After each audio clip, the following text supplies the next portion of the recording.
नमस्कार दोस्तों, मेरा नाम है राहुल यादव और आप सभी का स्वागत है आज की स्पेशल वीडियो में। दोस्तों, आज की वीडियो का जो टॉपिक है वो रिटायर्ड लोगों के लिए मैंने रखा है। देखिए, काफ़ी टाइम से कमेंट आ रहे थे कि सर जो रिटायर्ड लोग हैं उनके लिए भी कुछ प्लान्स बताइए, वो लोग कैसे अपने पैसे को, किसी को रिटायरमेंट का पैसा अगर मिला है तो किस तरह से निवेश करके वो मंथली इनकम जनरेट कर सकते हैं। तो ऐसे भी प्लान्स म्यूचुअल फंड में मौजूद हैं जिनमें पैसे को निवेश करके मंथली इनकम जनरेट की जा सकती है। तो कौन से वो प्लान्स हैं, कौन से प्लान्स आपके लिए ज़्यादा बेहतर रहेंगे, आज की वीडियो में डिटेल में समझेंगे। तो वीडियो बहुत ज़्यादा इन्फॉर्मेटिव है, बहुत ही ध्यान से देखिएगा। चलिए वीडियो को दोस्तों स्टार्ट करते हैं। देखिए दोस्तों, थोड़ा सा बेसिक से समझने की कोशिश करेंगे। हम लोग क्या करते हैं, पहले अपने पैसे को बैंक में जमा करते हैं या फिर हमारी सैलरी डायरेक्टली बैंक में आती है, फिर बैंक से हमारा पैसा म्यूचुअल फंड कंपनी के पास जाता है थ्रू SIP, थ्रू लमसम। हम SIP के थ्रू भी या लमसम के थ्रू जैसे भी हम निवेश कर रहे हैं। अब यहाँ जो SWP प्लान है वो कैसे काम करेगा, वो जस्ट इसके अपोजिट काम करेगा। हम क्या करेंगे, म्यूचुअल फंड कंपनी से अपना पैसा वापस लेते हैं, वो पैसा हमारे बैंक में जाता है और फिर बैंक से हम ATM के थ्रू या जैसे भी उस पैसे को वहाँ से विड्रॉल करते हैं। इसी को कहते हैं SWP plan, systematically withdrawal plan. एक बेसिक सा मैंने आपको क्लियर यहाँ पर किया कि ये इस तरह से काम करता है। अब म्यूचुअल फंड कंपनी के पास हमारे पैसे किस तरह से हो सकते हैं, या तो हमने SIP के थ्रू धीरे धीरे कुछ पैसा जमा करके एक बड़ा amount already mutual fund company को पहले से ही उसके पास जमा किया हुआ है, या फिर कहीं से हमारे पास फंड्स आए हैं, रिटायरमेंट का जो हमारा पैसा है वो हमें मिला है, उसको हम निवेश करना चाहते हैं, तो वो बैंक के थ्रू पहले हमारी म्यूचुअल फंड कंपनी के पास जाएगा और फिर म्यूचुअल फंड कंपनी से थोड़ा थोड़ा पैसा जितना भी हम चाहते हैं महीने का, वो हमारे बैंक में रिटर्न आएगा और वहाँ से हम उस पैसे को फिर निकाल सकते हैं, यूज़ हम कर सकते हैं। यह है सिस्टमैटिक विड्रॉल प्लान। आगे बढ़ते हैं।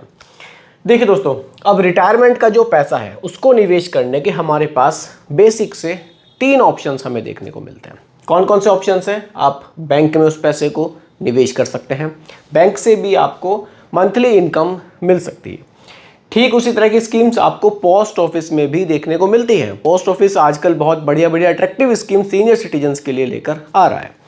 लेकिन अगर किसी को इनसे ज़्यादा रिटर्न्स चाहिए कि भाई इनके रिटर्न्स मेरे हिसाब से कम है, मुझे ज़्यादा रिटर्न्स चाहिए, मैं तो म्यूचुअल फंड में निवेश करूँगा, तब आती है 3rd नंबर पर स्कीम, म्यूचुअल फंड की स्कीम।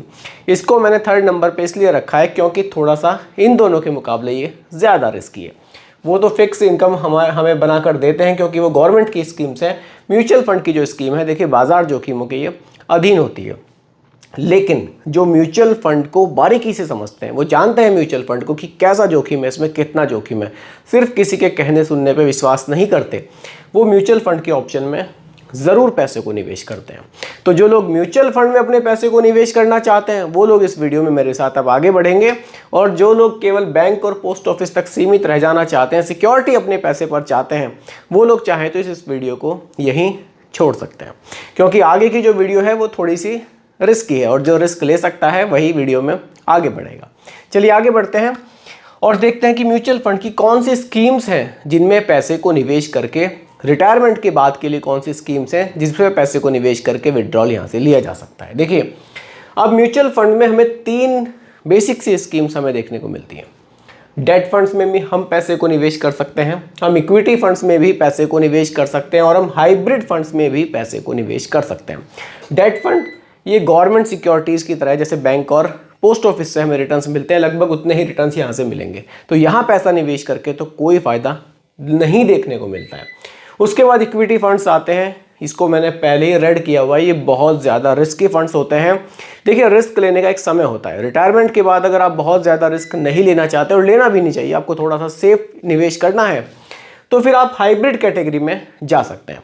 अब हाइब्रिड कैटेगरी में भी 3-4 सब कैटेगरीज आपको देखने को मिलती हैं, लेकिन जो थोड़ी सी सेफ कैटेगरी है उस पर मैं बात करूंगा। उस कैटेगरी को हम बोलते हैं कंजर्वेटिव हाइब्रिड फंड्स। इस कैटेगरी में क्या होगा दोस्तों, आपका ज़्यादा पैसा डेट फंड्स में निवेश किया जाएगा, यानी कि गवर्नमेंट सिक्योरिटीज़ में, और कुछ परसेंट पैसा, लगभग 20 से 25% के आसपास पैसा आपका इक्विटी फंड्स में निवेश किया जाएगा, जहाँ से आपको जो रिटर्न्स है वो बेहतर मिलेंगे। इसीलिए यहाँ आपको देखिए इक्विटी फंड्स के मुकाबले कम रिटर्न्स मिलेगा और डेट फंड्स के मुकाबले ज़्यादा रिटर्न्स मिलेगा। तो ये हाइब्रिड जो कैटेगरी है ये आपके लिए ज़्यादा सूटेबल हो सकती है। तो चलिए हाइब्रिड कैटेगरी के कुछ फंड्स देख लेते हैं और फिर चूज़ करेंगे कि हमारे लिए कौन सा फंड ज़्यादा बढ़िया हो सकता है।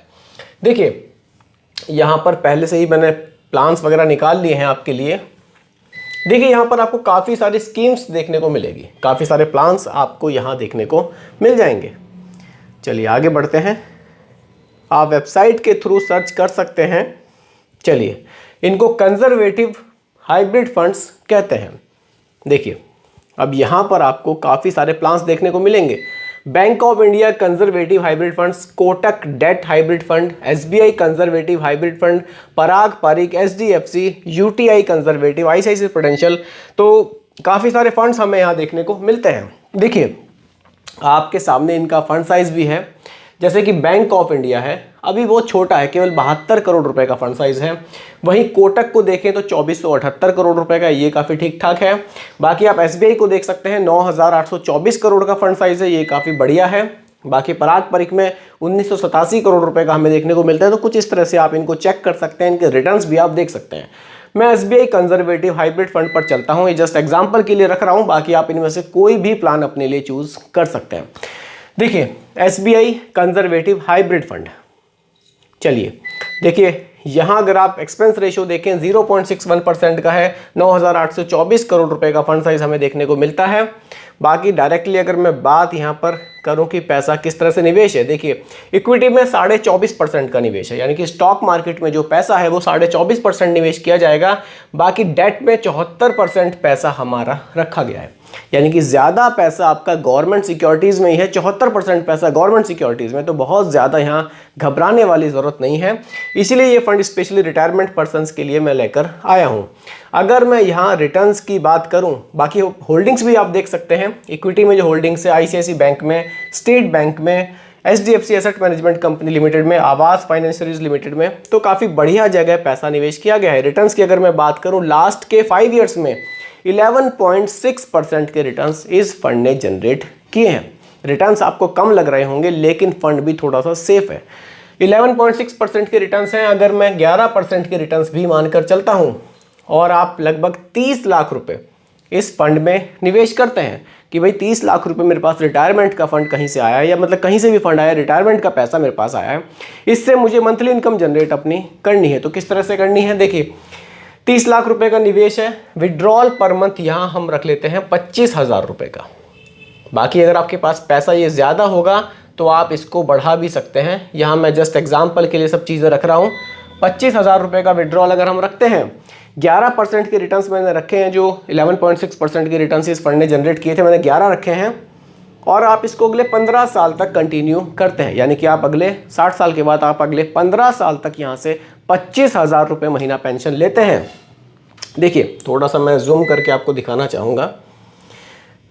चलिए देखिए दोस्तों, 30 लाख रुपए का निवेश है, 25,000 रुपये विड्रॉल आप लेते हैं, 11% के रिटर्न से 15 साल तक कंटिन्यू करते हैं, तो जो आप टोटल पैसा यहाँ से विड्रॉल करेंगे, 30 लाख का टोटल निवेश हो जाएगा। टोटल विड्रॉल आप यहाँ से करेंगे वो 45 लाख रुपए का करेंगे, यानी कि अगले 15 साल में आप 25,000 रुपये महीना के हिसाब से 45 लाख रुपए यहाँ से आप विड्रॉल कर लेंगे। उसके बाद भी कुछ ना कुछ आपका पैसा बचेगा, और वो कितना बचेगा दोस्तों, वो बचेगा 35,21,000 रुपये।